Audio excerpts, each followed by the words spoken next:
Hello, hello. Welcome back to our live stream. Good morning, good evening, whenever it is you're watching it. We are Rakefet and Ya'ara. And today in this live stream, we'll talk about emotional eating and how to stop using food as comfort. And a little hint, food is not really what you want. But right before we start, Rakefet, you want to say hi? Do you want to tell our viewers who we Yeah. are? Yes. Hello, everybody, and welcome back. We are Yara and Rakefet, co-creators of Life Bloom community. We are here to help moms devoted to self-awareness and personal growth go from constant guilt and burnout and putting themselves last to balance, self-fulfillment, and joy like every woman wants to feel. So this is what we are here for, and we have these live with our heart open, honest talk about this tough subject, all the things that we are trying to not to think about, not to talk about because we wish they would disappear, but they're not. They're a part of life. So again, a tough subject today, emotional eating. And Yes. speaking of tough questions, we have a very unique and free gift for you, and that is our free guide, the guide for the blossoming mom, with 11 most burning question challenges that every mom faces, that we face in our life, and questions that we heard from you. And in there, you'll have the answers to these questions and tools on how to face them. And you can go ahead and download the guide for free in our description. So be happy to see Yeah. you using that. Yeah. Go and do that right after the live. So Yeah. yeah. Wow. Emotional eating. Well, how would you define emotional eating? I think if I'll define it, I will just say the whole live in one sentence. For me, emotional eating is instead of listening to your emotions, you eat to numb them. That is Mm. what I would define emotional eating as. What do you think? What would you say it is? I think it's when I I kind of don't want to feel that thing. So I comfort myself with something that I like. I usually use chocolate. Mm. And I kind of think, well, I don't need to think about this moment. I don't need to decide that right now. I'm just going to take some chocolate. It's going to calm me down and then I'll be able to think. It's Yeah. kind of like giving yourself a hug with food. Exactly. Oh, a hug with food. Yeah. This is emotional But eating for me. but a hug with food doesn't have to be a negative thing. You can give yourself a comfort feeling with food and have it be a pleasant thing, a positive thing, a supportive thing. And that's why I say that for me, it's about not feeling your emotions because you could use food as comfort and still have it be a positive experience. Like, I remember when I was a teenager, I had a boyfriend, and my boyfriend broke up with me, and I had two really good boy friends. I mean, not boyfriends, but like just friends who were male. And they came with this huge box of ice cream, and they sat with me, and I ate ice cream, and I ate so much. But this was just comforting. It was just like them saying, "Hey, it's okay. We're here for you. Here, have something sweet." It wasn't the feeling of me trying to numb my emotions. It was just comfort. So it really depends on, I think, what is your motive, how you're using it, and also what you're feeling after you're doing this act. But we'll get to that a little bit later, It's I think. funny. It's funny because the example that you gave is actually something that I would say it is an emotional eating. So I guess there is different perspective here for us. That's Oh, that's interesting. great. That's great. Yeah. But you remember when I had my driving license test and I You also actually had, did it 4 times and only passed on the 5th time. So I had a friend also coming over with a box of ice cream each time. So 4 times he came with a box of ice cream just to comfort me. And I remember that at the same time, I was a little bit overweight and I wanted to lose weight, but I really wanted the ice cream more than, I can see what I'm eating and choosing right, making right decisions in other times. But at that moment, I was so frustrated and so disappointed that again I failed.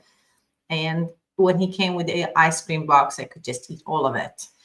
Because of that, I see that as an emotional eating. But that's exactly what I mean. Because what you said right now is I didn't want to eat it, but I couldn't resist it. And I kind of felt like I needed it, right? It was, I wanted to eat it. It's not that I didn't, but I wanted to eat that because I didn't want to feel the other emotions of me failing. yeah, but that's exactly what, let's untangle this, okay? I think it will become more and more clear as we speak, but we do have a bit of different perspectives on it. And I think it really shows that what matters is your personal experience, not what we say or how we define it, but what you feel about yourself, How you define it. how you as well. define it. And I will share with you, I think if you've watched the live that we had last week about how to love your body no matter what, right? Even after birth. Even after birth, yes. And no matter what. We talked about also our personal stories with our relationship with our body. And I said there, and I told in depth my story with that, with my healing from anorexia. And I said there that I don't have that difficult relationship with my body anymore. And I want to like just insert that here too, that I personally in my life today and in the past 9 years, I don't, no, 20? Wait, I was 16. Yeah, I know. I'm It's 35, so shocking. it was 20 years. I said 9, and I thought, how 9? That doesn't make sense. 20 years. I don't face emotional eating. That's not something that is very present in my life in the way of like a pain point that I struggle with, but I still do use food as comfort. So I think it will be very interesting to see how our sensations and how we interpret it in a different way. Yeah. So let's untangle this a little bit. I think maybe first we can agree on that it's like a language, emotional language of the body. Like sometimes you choose to eat something, like I can choose to eat ice cream just because I love it and I want it and it's something good. But then at the same time, I can choose to eat ice cream because I don't want to feel certain emotions, and that's gonna kind of, like you said, numb the other emotions. So it's a Yeah, language. It's an emotional yeah, language of the body. exactly. And you see what you said there, like sometimes I can choose from, and sometimes I can choose from. So the act is not the thing that matters. It's the emotion that you're coming from towards the Mhm. act. So the physical thing can be the same. You would eat ice cream, but what brings you to it? And what does it feel like when you choose? Because if you choose to eat ice cream, if you just connect to that feeling in your body, you're walking the street and you're with your husband and you see an ice cream place and you're excited about it. Wow, that's so cool. I want to try this ice cream. I've heard so much about it. Let's go in. And you're excited, right? And Yeah. then you have the ice cream. But then the same scenario where you eat ice cream, but it has this kind of feeling of I am overwhelmed right now, or I'm stressed, or I'm sad, and let me just grab something from the fridge and I'll just eat the ice cream. Your body is shrinking in that moment. Your body is kind of like, I don't know what to do. It's kind of like there's an inner war sensation. You're trying to hide, and you're just going to this hiding place that has ice cream. The fridge is my hiding place. Food there. This is am I hiding? Yeah. Yeah. That's funny. Yeah, so it's an emotional language. It's the language of the body. I love that you say that. I love that definition. Yeah. But also, I mean, I also want to just point out that we did learn that in our childhood, as everything that we Yeah. talk about here, we always go back to our childhood. And That blame food is our parents. comfort. No. Blame our parents for everything. Our kids will blame us, but we still blame them.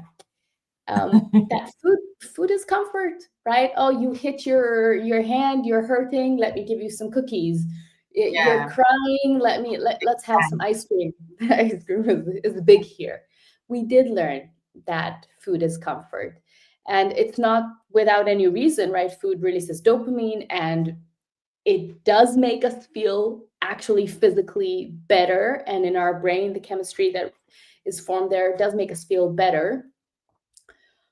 But at the same time, when we learn that food is emotion, is comfort, like there is a little subtext there that says, actually, your emotions are too big and you don't know how to handle them. So here, take some food. It's so important that we're talking about it, because I think as a mom, I think a lot about like the things that I've learned and that I want to change, and I want to teach my kids differently, because I was struggling with my weight for many years. And I know that for me, food is comfort. And it sometimes still is, but now I'm in a certain point that I can choose differently. And I talked to my kids about it not so long ago. I think about it was last month that my son, who's 8 years old, he fell down and it was really hurting, and he was kind of holding himself not to cry. That's a different story. And I came to him and I said, "What do you need? What do you need from me?" And he said, "I need a hug." And we just went to the side because there were a lot of people around us, and I hugged him. And someone else came over that he saw that he fell, and he said, "Would you like a candy?" And he said, "Yes, I would." And I took the candy in my hand and asked him, "Do you want it or do you need it?" He said, "No, I don't need it. I need a hug." I said, "Okay, you can have the candy, but let me hug you first, because this is what you truly need. And you can have the candy, it's okay, but it's not for your needs, because you fell. It doesn't have to do anything with the candy. I mean, it's not going to solve it, but you do need to feel." And when I hugged him, he started to cry. And this is exactly that. Like you have this really deep emotions that you don't want to run from them. You want to give them expression. You want to feel them. Sometimes you don't want to do it in the same environment that you're in, because there were a lot of people there. You didn't want them to see him crying. So we went to the side.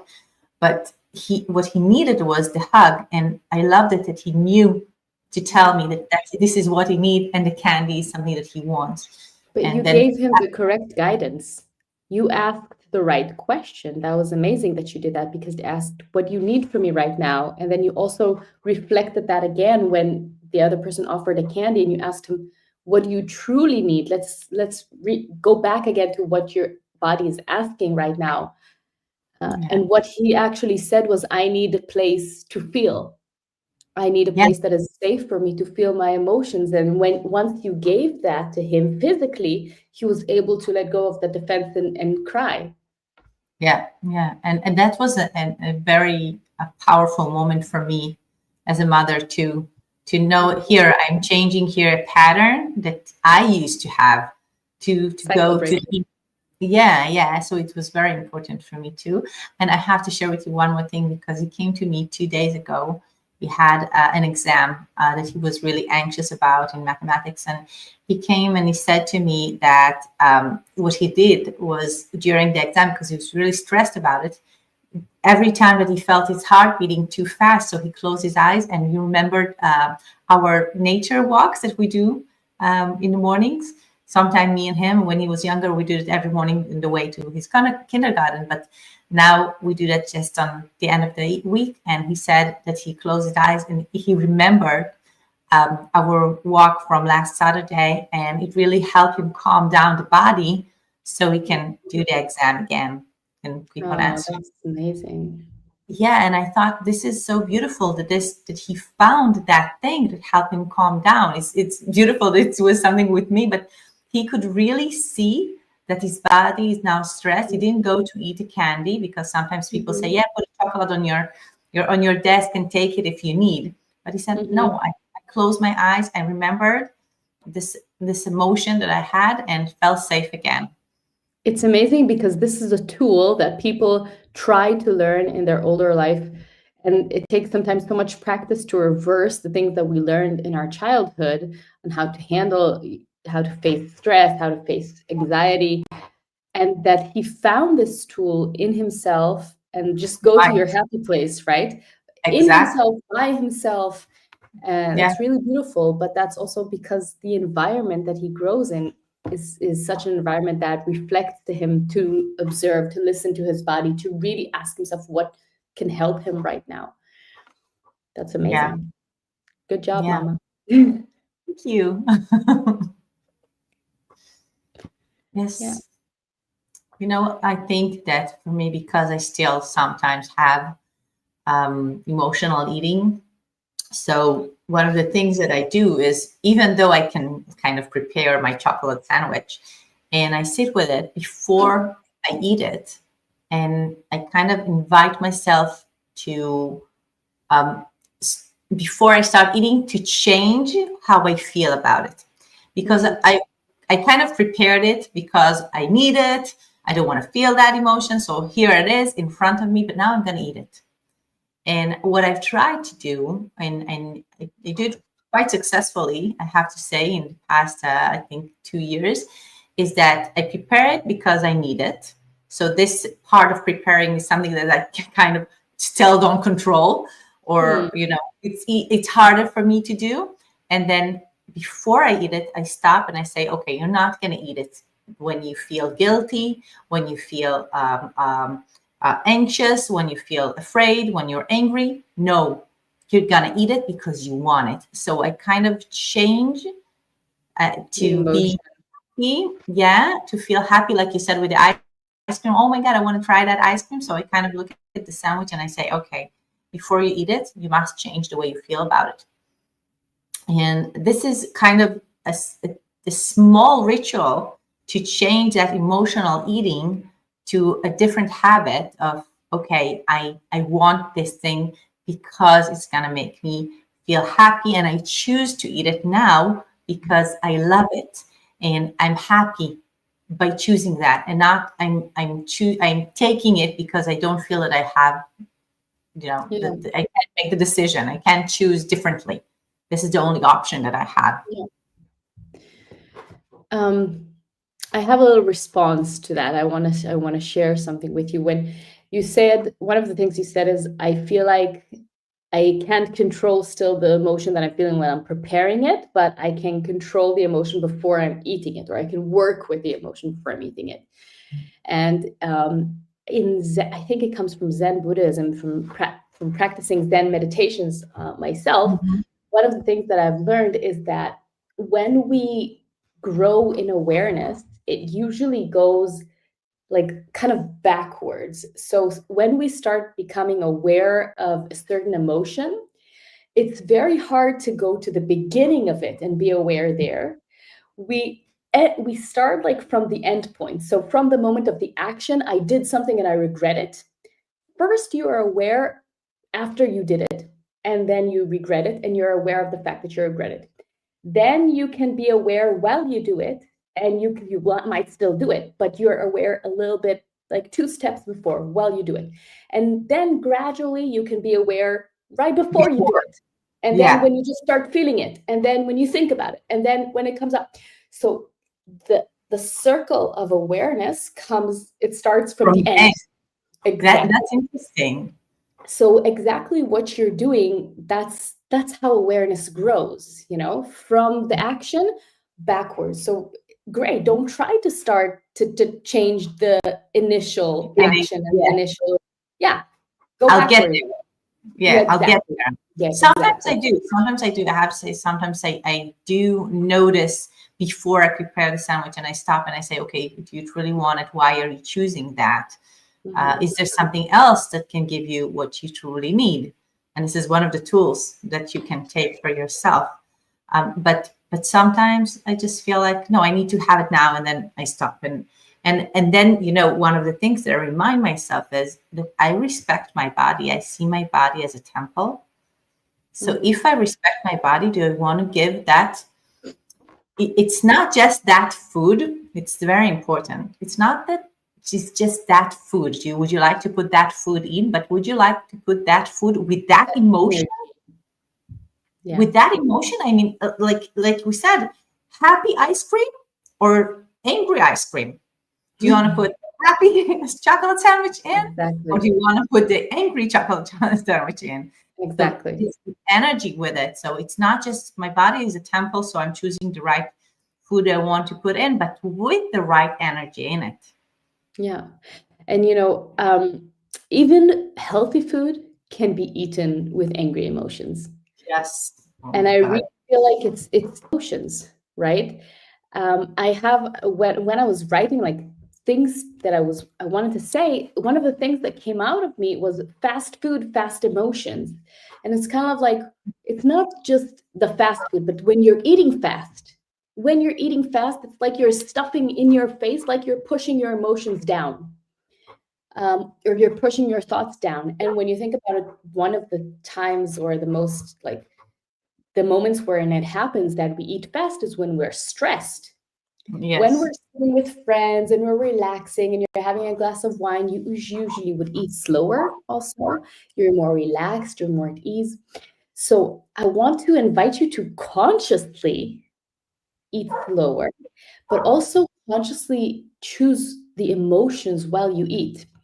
And one of the things that I used to do a lot a few years ago, I actually don't do it as much now, only every now and then when I feel the desire to, but I used to sit and bless my food before I eat it.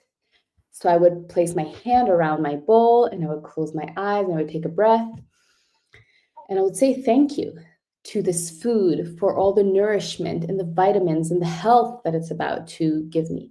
Thank you to my body that knows how to digest it and how to take all these nutrients and put them where they need to be. And thank you for all of these systems in my body that I don't need to control that can do all these amazing things by themselves. And I would just tune into that gratitude and then I would start eating. And then you also eat so much slower because you took a moment before jumping on the food, you took a moment of a gap to tune into what you want to feel in that moment. And you would notice that if you have difficult emotions and if you're trying to numb your emotions, it will be very challenging to do that, to take this time and do the gratitude because your emotions will use this gap to come up. And that's a Yeah. good thing. It's a good thing because what we want to do is allow, and maybe now is the time to talk about it, is to allow ourselves to start creating a little bit more space in our ability to feel our emotions. Because Yes. as we said in the beginning, we my definition is that emotional eating is trying to numb our emotions with food because we were taught that our emotions are too big, that maybe they're dangerous as children, maybe we don't have the tools to hold them, maybe the surroundings, our parents, our friends don't have the time or the tools to handle our emotions, and that means that if we show them we might end up alone because our parents don't know how to hold these big emotions. So all of these fearful things that cause us to try and shush them, what we want to do if we really want to stop using food as an escape is learn how to give these emotions space. Learn that we have the capacity to feel them, that it's safe for us to feel them. That, and this is very important, that we will be there no matter what we feel. For Because us.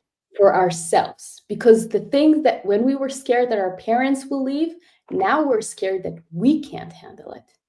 So we will be there. First of all, we will be there for ourselves no matter how much pain or struggle or fear or anxiety comes up. We can handle it. We have tools, and if we don't have tools we can learn them. But what this means is to start and allowing yourself to feel more and more and more and more of your emotions. Wow. And that's a big thing, but That's it's a very, beautiful yeah, yeah, it's very deep. I kind of feel that I need to listen to our life again thing. because it's well, I think we know we talk about a lot about the inner child, and it kind of pressed the buttons of the inner child, not Of being course. loved, staying alone. There is I don't know if I told you that. I believe that I did. There is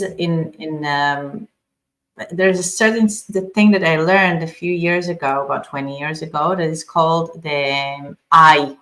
model. And it's in Hebrew, when you say I, it's 3 letters. It's Aleph, Nun, Yud. And each of Ani. them, Ani. Yes, and each one of them has a meaning. It has a word for it. So the A, okay, the Aleph, the first letter is it's feeling loved, and the N is needed, and the I is, wait, I'll tell you, Able. able. Yahol. I is able.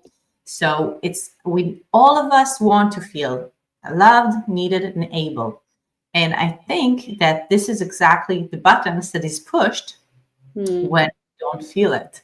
Like, I don't know if I'm loved because maybe now I'm feeling something and my parents don't have the time to give me the hug that I need because they're busy, and it's okay. It makes sense. We are busy. I don't hug my kids for everything, small thing that they need. Many times I tell them, you're okay, you can manage, because I also want to give them the strength to find their inner strength. I trust you. I believe in you. I know you can. And sometimes it scares a little child that someone is not there to hug him when he fell. And if they're at school, there's no one saw that, they're hurt, and kind of no one there to give them the hug. So the loved button, and then the needed, like, okay, can, they also go with the able. Can I do that? Am I able to do that? Do I have what it needs to do that? And many times we're afraid to start new thing, to make a decision that's gonna, we need to act on that, and we are afraid that we don't have what it takes. And also, are we needed is something that many times we feel like, okay, there's a lot of options, there's a lot of things around us. Do people really need us?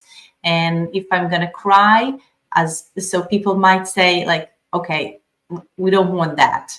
Okay, we don't that kind of person that doesn't know how to manage himself and things like that, or they're lazy or something like that. So we feel that we don't want our buttons to be pushed, and many times emotional eating is because one of these buttons is pushed. And then, we said about eating fast, and I think about it that even today when we have like our phones, many times we eat, watching kind of scrolling our phone at the same time, or watching television. TV. Yeah, and we eat and we don't even notice to the food that comes in. And one of the things that I really love to do is, because I really love eating, I love trying new things. That it's take both of us. Love to go to new restaurants. We love to order. If you have a restaurant and you have like mini dishes, invite us, please, because we really like to try a lot of things. So this will be something we'll prefer to take, like a lot of small dishes and try all of it. My husband and I always laugh that when we travel, 80% of our traveling is food. We just eat everything we can find. We choose where to go. Me and my husband choose where to Buy go. Food. Yeah. Where is the best food? We kind of read about it and like, oh, of course, Italy. We'll go there again. So yes. So one of the things that I really love to do is kind of taste the food. So I take my time while I'm eating to really feel, all the juice and like sweet and sour, all the taste that I can, and maybe find something new in that food that I already ate like million times, like that pasta that I ate so many times in my life. But now I'm going to try to find a new taste in it, and it's something that teach us, like you said, to eat slower and to have more time for capacity, to feel that emotions that comes when you're eating slower. And it's something that I love to do because I really love, the taste of things and to feel that. And at the same time, I feel that I'm working on my patient, which is something that's difficult for me, to eat slower and to be patient with things. And then I see now that it's also related to the emotional eating that helps me with that, not to feel stressed, not eat fast like we normally do, because we already have next destination to be in. Exactly. Yeah, there is the to-do list, and we need to finish eating so we can keep on with the to-do list. Yeah. You know that this practice that you just described is actually one of the tools that you teach how to manage anxiety. How to manage So anxiety. yeah, so one of the very common, I don't remember the name, I don't, sensation mashu, something with sensation grounding, but how to manage anxiety, that's one of the practices that you're asked to notice 5 new things that you haven't noticed before in each one of your senses. Look around you and you see 5 things, in your sight, in your taste, 5 things. It's pretty much what you're describing now, right? Yeah, So, that's something that I love to do in general. When I feel, it's funny because I don't do it when I have anxiety. I do it when I feel that I'm not focused. So I kind of want to make my attention, work mhm, on my attention to notice new things, yeah. because I think that when I'm not focused, well, I can just kind of look, in the room, which I see every day because this is my space where I work every day, and kind of not notice if something have changed. But if someone will come over and kind of, put the Mm, candle at the other side of the room, will I notice it or not? So mm, if I'm focused, I'll enter the room and I'll see that immediately. But if yeah. I'm kind of not scattered and I'm in my own mind, and so I won't notice that. And Mhm. and that this is the practice that I really love to do with 5 senses, to kind of go back in and feel focused again. And it takes just like 30 seconds. Mhm. I want to invite the women that are listening to us to a few kind of like awareness practices, very small things that you can do. And the first thing is to notice when in your day, maybe in your day or in your week, you ate on autopilot, right? Eating like super fast just because you need to move on, and to invite yourself when you find next time you do it, and like we said with awareness, you might notice it after you do it. So Yeah. the time after that, to try to just take that moment, like we said, and take a breath and look at your food, notice the colors in your plate, smell your food, touch your food. Is it warm? Is it cold? Insert your senses into the experience and take a little bit of space before you eat. And if notice in your body if emotions come up. Are there difficult emotions now that are trying to use the space that you created? And if so, I just want to invite you to notice this and treat it not as a failure of I'm eating my emotions and I can't feel my emotions, but to treat it as an invitation. Because every time a big emotion knocks on your door, it's an opportunity. It's an opportunity to listen a little bit more, to notice, to observe, to connect just a little bit deeper. And it's tiny steps every time.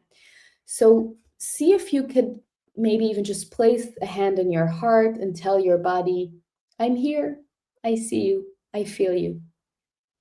Just that tiny moment. I'm here, I see you, I feel you.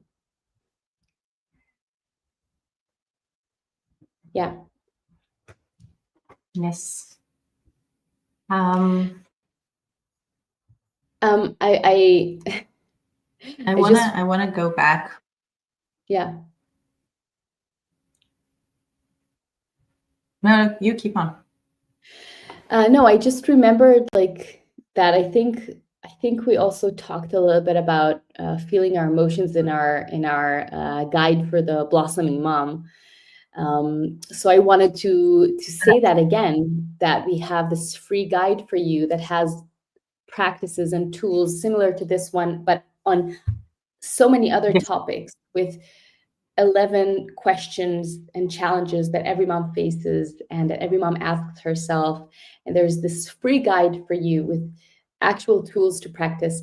And you can download that completely for free in our description box. You'll find a link for that. Yeah. Okay, I'm not sure if my internet just disappeared, or did yours?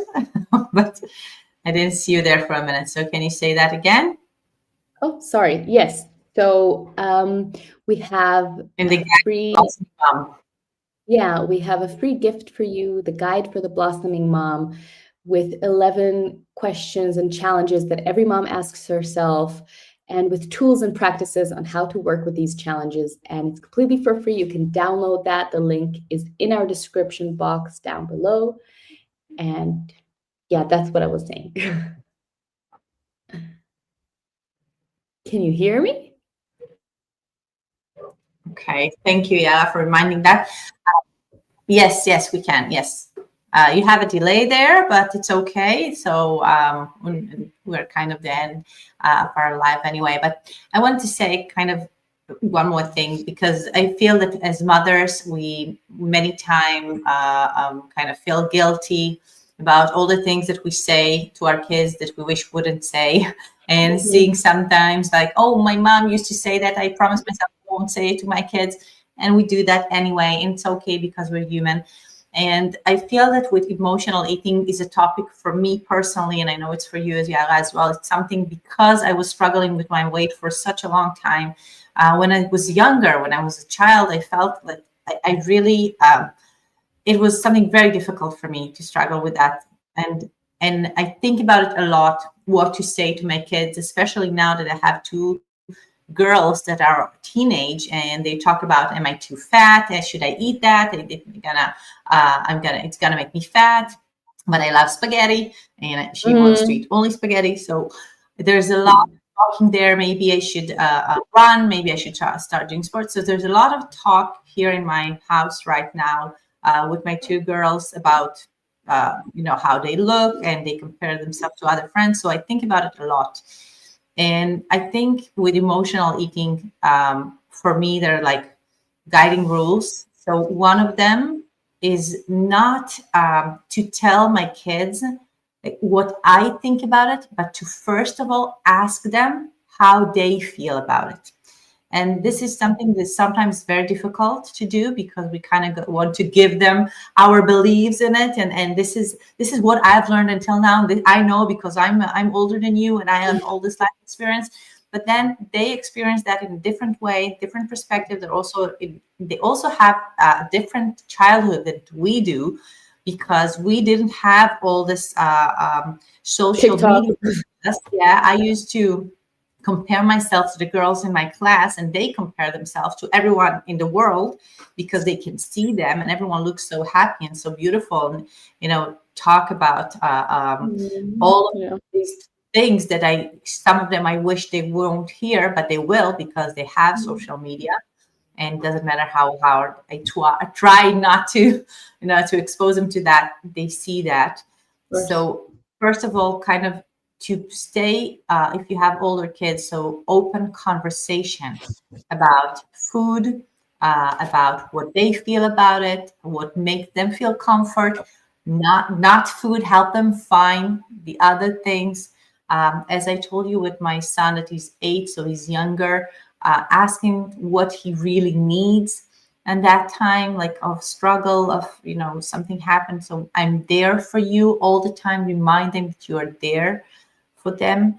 And also to just to leave that space between you and your kids open to share, because they might think now that what, like my daughter said, no, I'm thin, I can eat as much spaghetti as I want and I won't gain weight. It's great that you feel good with your body, but at the same time it might changes, and I'm here to talk about it and to offer different things. And also, so this is something that I love to do, kind of make them feel happy about preparing healthy food, like do something that, like, even like something together, like a time together of preparing a certain food, which is not just sweets, and it's healthy food, and looking for a recipe, and go and buy the food in the grocery and prepare it to everyone like a special meal. And we also make, like, this is a restaurant, so we kind of give it to them, in a plate, and we put this beautiful on a plate. So just play with that, so they will not feel that the only option that is good is, the food the sweets and the things that we don't want them to go to. It's not what comfort them. So this is kind of my guideline as a mom Mhm. of different ages, kids in different ages. Mhm. But it is something that we also need to be Be aware aware. about about ourselves and making the right decisions. Mhm. And I don't know if other parents do that. Maybe not, because I have a friend tell me, don't make your kids weird by sharing them all the things that you're aware of. But I tell them, no, but this is who I am. And I when I notice that I chose it differently than I used to choose. So at dinner, when I sit with my kids, I share that with them. I tell them, today I chose differently because I wanted to feel one thing, and I stopped and I noticed that, and it just made them be more aware of their decisions. So Exactly. maybe it's weird, but this is who I am. I want to add another thing to observe and try to pass along to our children, and that is the space to feel their emotions, whether it's about food or whether it's about something else that they might be trying to use food to work with. Can you hear me? Yeah? Yeah, try that. Now, no, no, now I hear you. Yes, try again. Okay. So teaching our children, giving them the space to feel their emotions, giving them tools to listen to themselves and to understand their emotions so that they don't need to numb them with food. They already learned from the beginning that their emotions have space, and we do that like you did with your son, by just allowing them to be with us when they need us to feel these emotions, because they don't know how to handle them themselves at the moment if they're too young for that. And also, you talked about creating a healthy relationship with food and by making healthy food together and creating a positive shared experience around that. So I also want to insert creating a healthy relationship with your body and asking, how does it make my body feel when I eat this? How does it make my body feel when I do a certain movement? Looking at our body with positive eyes so that we start from the beginning to have this positive conversation, positive outlook on our body, because there is so much shit. Sorry, there's so much things going out from coming from the outside, telling our children how they need to look and comparing to others, that we can really be kind of a balancing voice to that by giving them the other side of that. Your body's beautiful just the way it is healthy. You're giving you all of these opportunities to learn to walk around in the world, seeing the benefits and the strength and the temple, the wisdom that is our body. Yes. Um, mhm. Yeah, I love that. Wow, Yara, what an important topic it is, and thank you to everyone who's been with us, and we would love you to share how did it make you feel, and if you have, what is the one thing that you took for yourself, you observe about yourself from this live, and if you have more, thoughts about to share with how you help your kids with emotional eating, how you deal with emotional eating. So write down here in the Mhm. comment, share this live with someone that you love and can truly help. Yes. Mhm.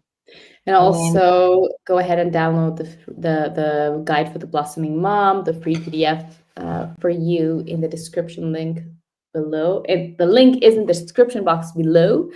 yes, Um, and there yes, is something really, really great coming up soon that very we're very soon. excited for. In two Yes. weeks. So in 2 weeks, so stay tuned for that. And if you want some information about that, then you can also write that in the comments. But we're very excited for it. And we are gonna be here next week at the same time. It's a 9 o'clock Israeli watch in the evening, Israeli clock in the evening. We are gonna talk about your priority. Be aware of your, No, yeah. no, we're doing a deep Personal dive stories. about ourselves. We're Oh my telling them a deep dive about ourselves. Yeah. God. I mean, we can do it about priorities, but that's what I have written in front of me. Meet us behind the scenes. Exactly. Oh, oh, okay, okay. Just before the launch. All right. All right. Yeah. So yeah, come next Exciting, week. exciting stuff. If you have Yes. anything you want to ask us before that, you can also write that in the description in the comments. Yes. Okay. Okay. So now I'm anxious about that. Let's see what we're gonna talk about. Okay. So see you again next week. Go download a PDF and comment, share. We'll see you soon. Love you. Love you. Bye bye.